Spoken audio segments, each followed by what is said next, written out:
Hello all, welcome back to my channel Anu Ajay Official.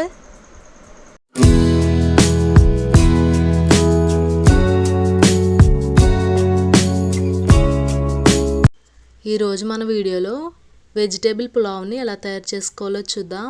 First అయితే ఒక బాండి పెట్టుకొని 3 టేబుల్ స్పూన్స్ ఆయిల్ని 2 టేబుల్ స్పూన్స్ నెయ్యిని వేసుకోవాలి. తర్వాత 2 ఆనియన్స్ని స్లైసెస్ కింద కట్ చేసుకొని వేసుకోవాలి. తర్వాత 2 పొటాటోస్ని ఇలాగ కట్ చేసుకుని వేసుకోవాలి. అవి రెండు ఫ్రై అయ్యాక 2 క్యారెట్ని ఇలాగ కట్ చేసుకుని వేసుకోవాలి. తర్వాత 3 టొమాటోస్ని వేసుకోవాలి.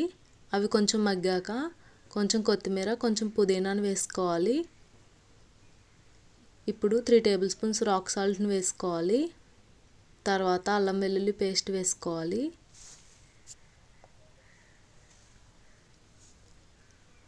తర్వాత 2 టేబుల్ స్పూన్స్ ధనియాల పౌడర్ వేసుకోవాలి. ఇవన్నీ మంచిగా ఫ్రై అయ్యాక ఇక్కడ చూపిస్తున్నట్టుగా బిర్యానీ స్పైసెస్ అన్నీ యాడ్ చేసుకోవాలండి. ఇవన్నీ వేసుకొని మంచిగా మగ్గిపోవాలి. నేను కొంచెం వీడియో అనేది ఫాస్ట్గా చూపిస్తున్నాను. ఇవన్నీ మంచిగా మగ్గాక 4 లీటర్స్ వాటర్ వేసుకోవాలండి. ఇలా తెరలు కాగినప్పుడు నీళ్ళన్నీ ఇప్పుడు బియ్యాన్ని కలుపుకోవాలి. నేను ఇక్కడ 3 kgs రైస్ తీసుకున్నానండి. దీనికి వాటర్ మెజర్మెంట్ ఏంటంటే 4 లీటర్స్ వాటర్ అండి. సోనా మైసూర్ రైస్ కాబట్టి వాటర్ కొంచెం తక్కువ వేసుకుంటే పర్ఫెక్ట్గా అవుతుందండి. రైస్ వేసాక ఒక 15 మినిట్స్ పాటు మూత పెట్టుకుంటే పర్ఫెక్ట్ బిర్యానీ రెడీ అయిపోతుందండి.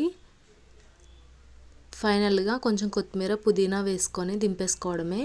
ఈ బిర్యానీని మనము ఆలు కర్రీతో అయినా చికెన్ కర్రీతో అయినా దేంతో అయినా తినొచ్చు. చాలా అంటే చాలా బాగుంటుందండి. మీకు మన వీడియో నచ్చితే please like, share and subscribe. Thank you for watching. Bye.